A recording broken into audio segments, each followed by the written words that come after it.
Un escritor escribe porque si no su alma se muere de hambre. Estamos disfrutando todavía de este Festival Hispanoamericano de Escritores, estamos en su sexta edición y en nuestros estudios de Onda Cero La Palma recibimos ya a los escritores y académicos. Juan Carlos Chirinos, ¿qué tal Juan Carlos? Bienvenido. Hola, buenos días, muchas gracias, buenos días. Y también a Francisco Javier Pérez. Bienvenido, Francisco. Muchas gracias, encantado de estar aquí. Muchísimas gracias por haber accedido, por estar con nosotros en nuestros estudios de Onda Cero. Vamos a poner en valor la literatura, vamos a poner en valor la palabra. De entrada me gustaría que compartieran con nosotros una primera valoración de cómo se está desarrollando esta sexta edición del festival. Juan Carlos, empezamos por ti. Sí, bueno, el festival, como es costumbre, ha sido un rotundo éxito por muchas razones, entre las cuales están los organizadores, encabezados por Juancho, Abraham Marcelo y Nicolás Melini. Son ya unos profesionales de este evento maravilloso, y además también los Llanos Aridane, la Plaza España de los Llanos Aridane es un territorio propicio para sentarse a hablar de literatura.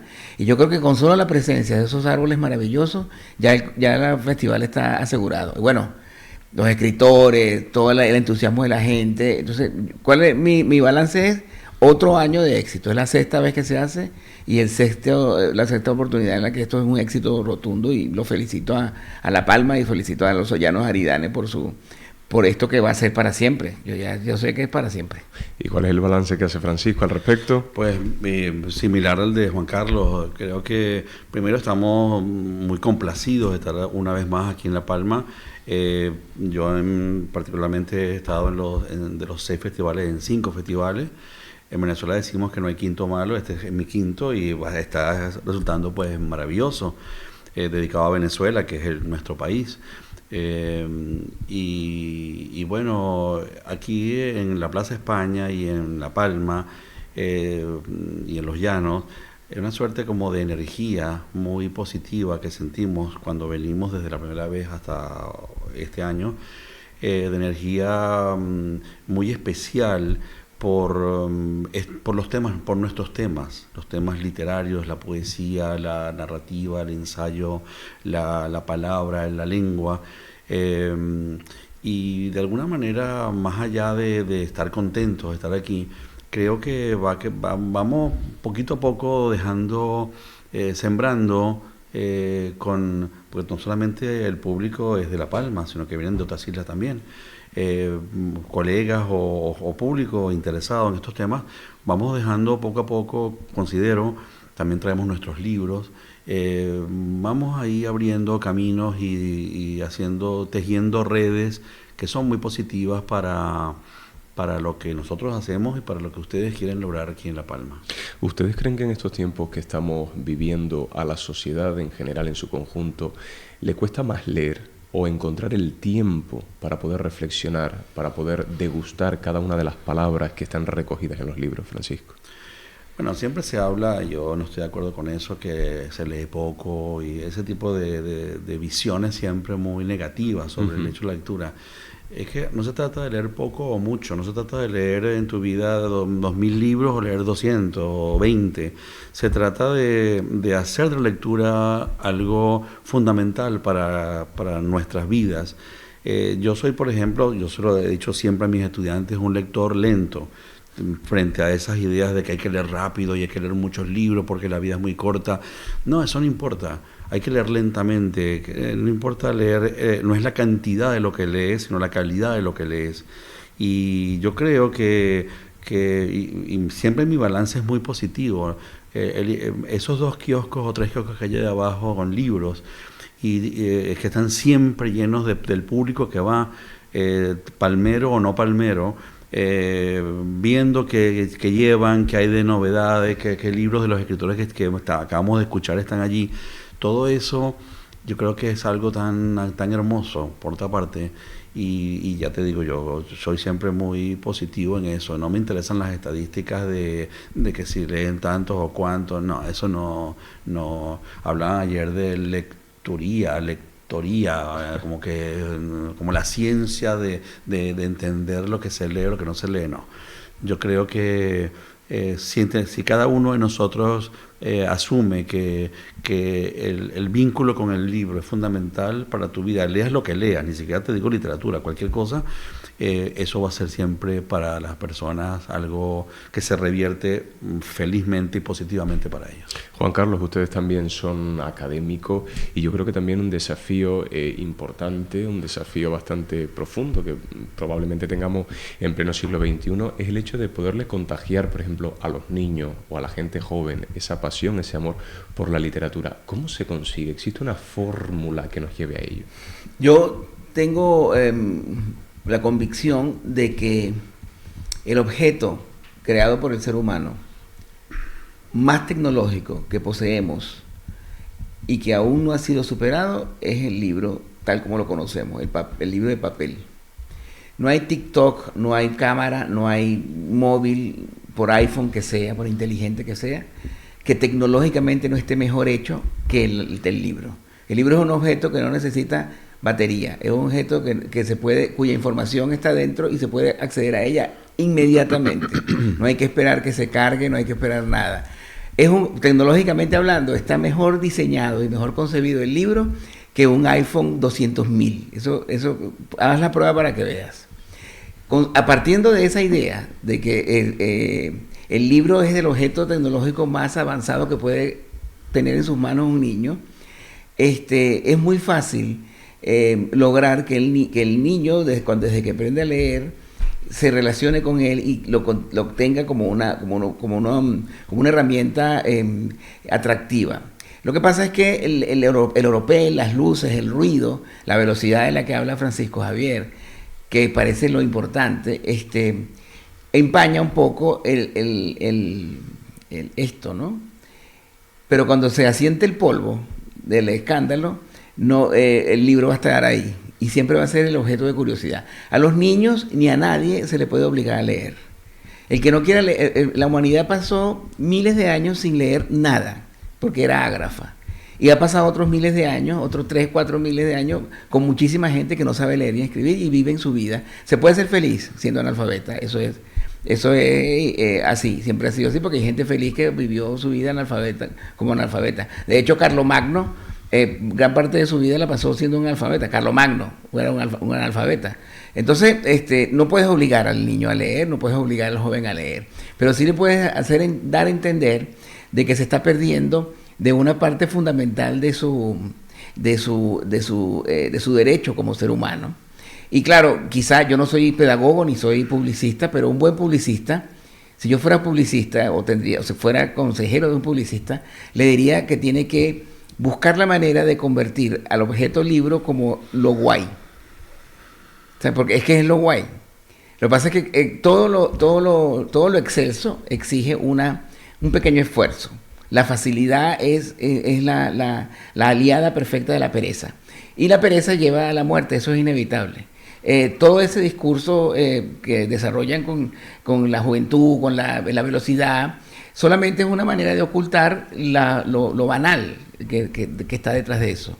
El libro no tiene eso. Obligar a los niños, no. Eso es el primer paso, no es obligar, porque yo soy muy rebelde. A mí me obligan a hacer algo y no lo hago.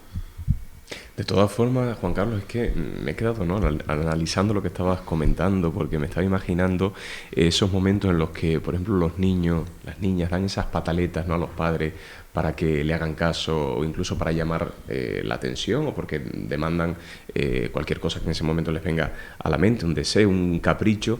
Y los padres, que esa es una de las problemáticas que hemos tratado aquí en estos estudios de Onda Cero La Palma, con tal de que el niño, de que su hijo se calle, de que no moleste en ese momento, en vez de darle un libro, un cuento, una actividad en la que se pueda entretener con otros amigos, le da, por ejemplo, un dispositivo electrónico. ¿No consideras que esto puede ser un problema importante y grave? Es que mi infancia pasó entre los años 70 y los 80.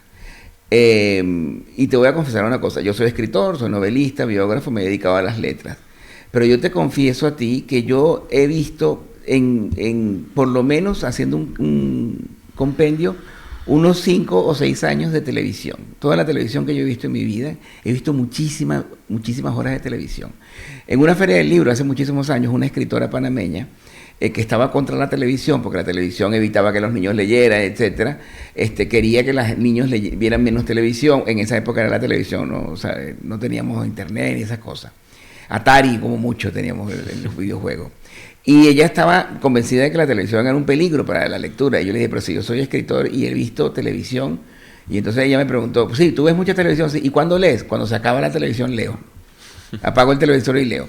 Es decir, no es el objeto, la tecnología lo que aleja a los niños de la lectura. Eso no puede generar ni el internet, ni el TikTok, ni los juegos de vídeo, ni el ¿cómo se llama? Ni el Twitch. Ese tipo de cosas no alejan a los lectores de los libros.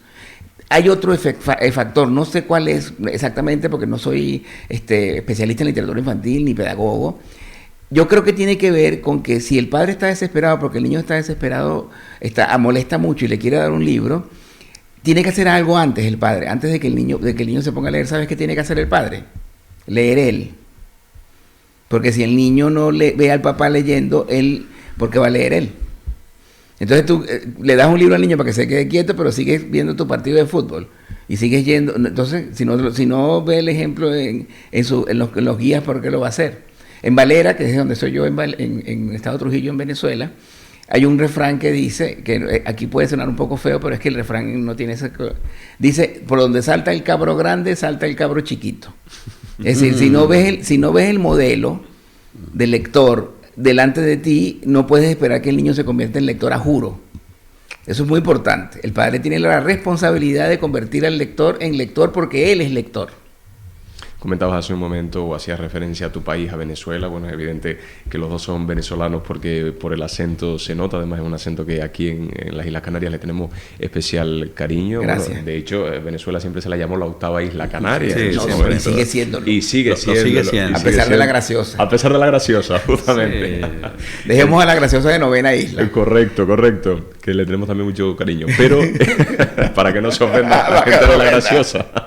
Pero lo que sí que les quería comentar, que ustedes como escritores, pienso yo, deben tener, por ejemplo, un gran reto también, un desafío importante, porque claro, cuando uno vive, bueno, en nuestro caso ya me comentaban fuera de micro que no residen en Venezuela, pero cuando uno es de un país como es Venezuela, que atraviesa un contexto político, social tan compulso, tan complejo, o incluso en el que se puede ver privada la libertad en muchos momentos, el escritor debe hacer de la literatura un canto a la libertad. ¿Es esa la labor principal del escritor, Francisco? Pues sí, la respuesta es afirmativa. Es decir, no se puede ser escritor sin tener un criterio frente a la vida que tienes por delante, frente a la sociedad, frente a tu mundo.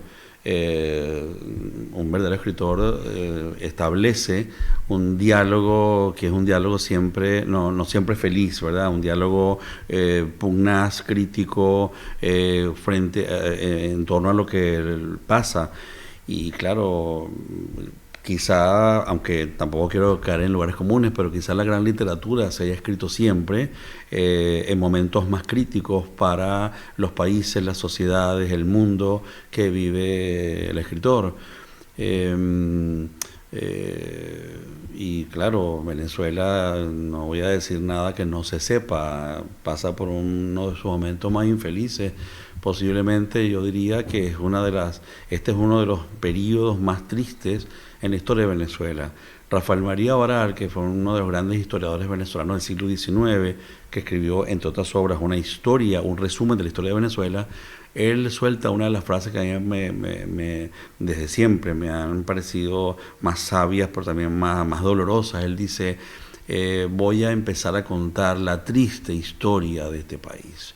Entonces, si eso lo veía Baral en el siglo XIX y la historia que iba a contar es la historia de la conquista y colonización de Venezuela y la Primera República, ¿qué podemos decir nosotros, verdad? Que hemos visto que todo el siglo XIX venezolano es un siglo lleno de caudillos, lleno de revueltas, de revoluciones menores y mayores, y el siglo XX, pues, prácticamente lo mismo, exceptuando esos 40 años de democracia, que fueron los 40 años el ser humano nunca es libre, ¿verdad? Ni aún en democracia somos libres, pero 40 años de tranquilidad, de paz, de progreso sostenido para suplantar esos 40 años, me refiero muy recientes, por estos 25 que han venido después, que son 25 años de atraso para Venezuela, de deterioro de las instituciones, de caída social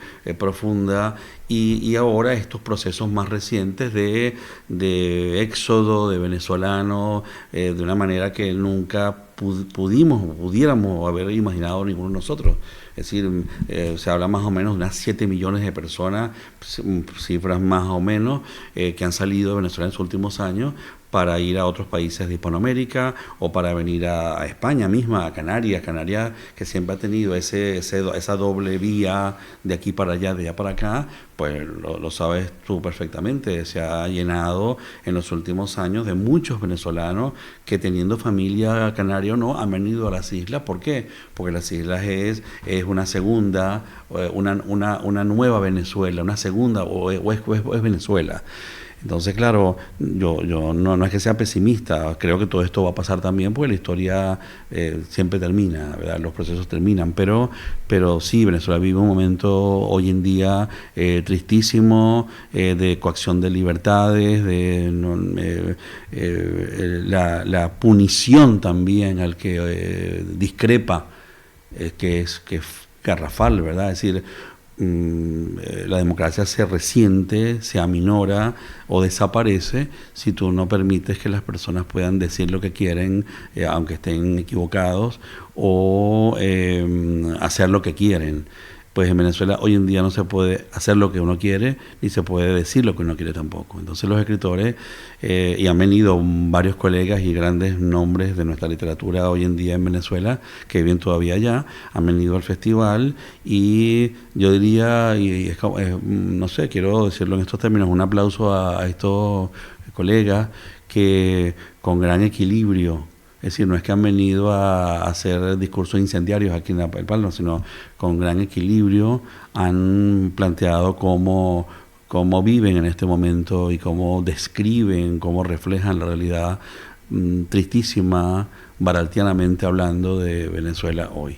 Porque qué difícil, qué duro debe ser para un escritor contar la triste historia de su país. De hecho, leía también una de las frases que se ha repetido en este festival, escribir desde la diáspora, ¿no? Entonces, yo también me pregunto si el escritor escribe de la misma manera o se ve condicionado cuando puede escribir libremente, tranquilamente, llanamente, desde dentro de su país, a cuando está exiliado o ha tenido que emigrar por necesidades imperiosas a otro país. ¿Quién me contesta? Bueno, no sé. Mi idea principal a la hora de escribir es que mi trabajo es escribir. Como el del albañil es construir casas y el abogado escribir sentencias, y la costurera o el costurero hacer ropa. Mi labor, mi oficio no es especialmente distinto a los demás oficios humanos. Con lo cual, ya a partir de allí, yo ya tengo un criterio sobre el cual escribir. O sea, cómo tengo que escribir. Yo no estoy hablando como narrador de ficción, como escritor de novelas, como escritor de cuentos. No estoy obligado a hablar de la realidad política de Venezuela ni de la historia de Venezuela. Yo escribo lo que me da la gana, punto. Como narrador, como ensayista, como ciudadano de Venezuela, sí puedo dar mi opinión sobre situaciones políticas o tal. Lo que no admito yo es que como soy un novelista, esté obligado a escribir sobre la realidad para explicarle a los demás. Si usted no entiende cómo es la realidad política de su país, eso es problema suyo, no de mis novelas. Eso da mucha libertad. Esa es la verdadera libertad del escritor, es cuando el escritor se siente libre de escribir lo que quiere, y no porque lo presionan, no habla de la dictadura, o sí habla de la dictadura, sino porque no quiere hacerlo. El realismo ha hecho mucho daño a la literatura de ficción, en la historia occidental, en los últimos 150 años, porque hay muchísimo escritor todavía que escribe como Balzac y que escribe como Galdós, que son grandes escritores, por Sí, desde supuesto. luego. Nuestro padre Galdós. Galdós es después de Cervantes, Galdós. Eso es inevitable. Pero claro, la literatura no puede ser realista todo el tiempo. Realista en el sentido de que sea un instrumento para denunciar la situación social y política, no. Bueno, el que lo quiera hacer me parece muy bien, es en su derecho, pero que esté consciente de que está haciendo literatura del siglo XIX en pleno siglo XXI. Y me parece bien, cada quien hace de su capa un sayo. La responsabilidad del escritor de ficción, es con la ficción, solamente. Es lo que yo pienso, no digo que hay que hacerlo obligatoriamente. Y el ensayista tiene como obligación reflexionar sobre el mundo en el que está. Y reflexiona desde la postura donde está. Escribir desde fuera o desde dentro realmente es diferente, tiene una diferencia.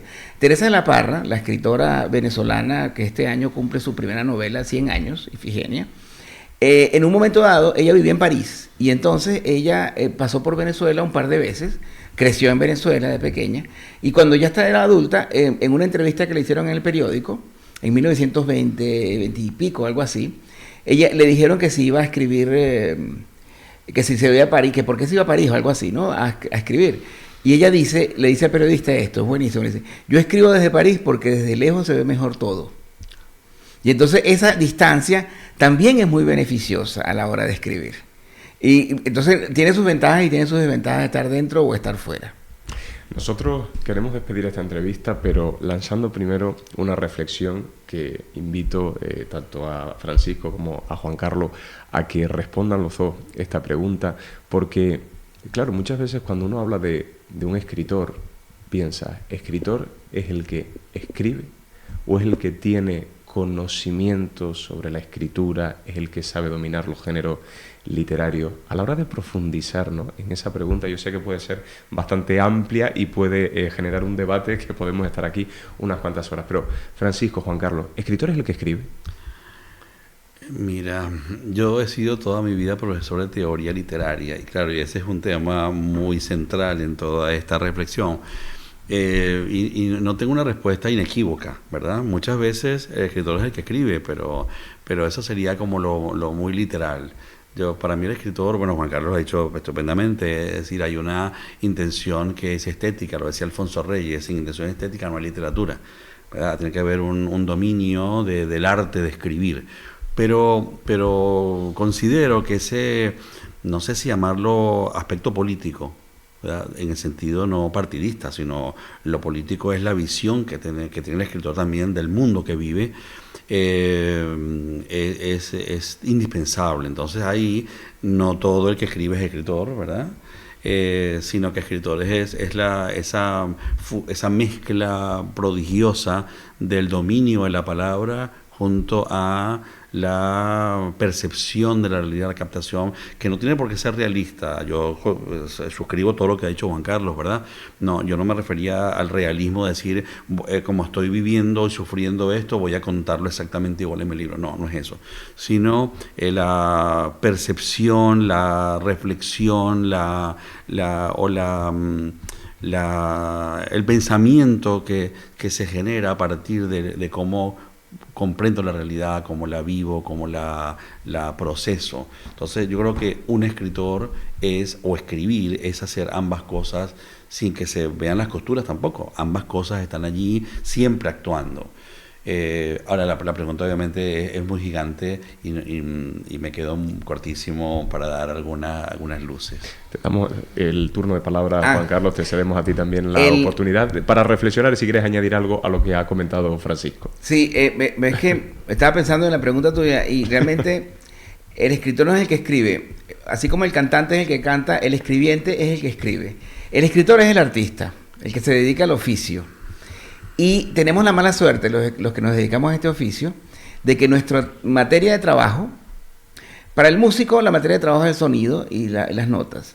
Para el pintor la materia de trabajo es los colores, las formas.